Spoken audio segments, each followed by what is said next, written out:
başlamak üzere cinayet dahil her türlü suç 12 saat boyunca yasal olacaktır. Polise, itfaiyeye ve acil tıbbi hizmetlere arama verisinin sonlandığı yarın sabah 7'ye kadar verilecektir. Kerem Bakir.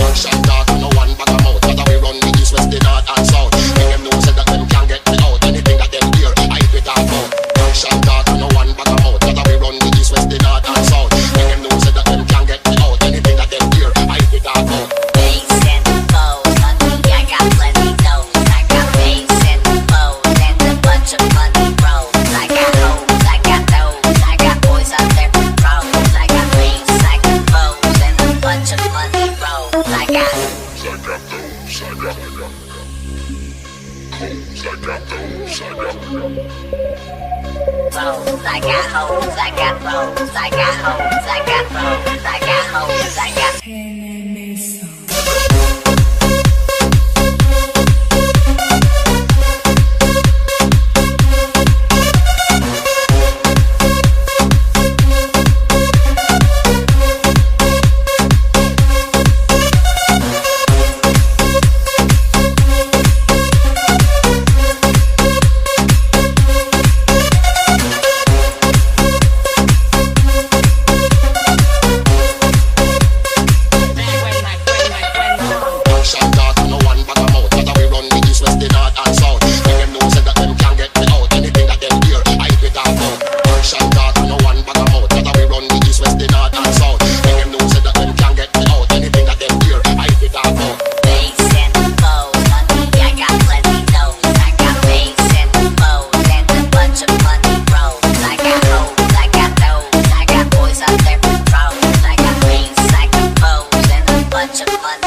Hayırdır baba, bu saatte çalışma mı var?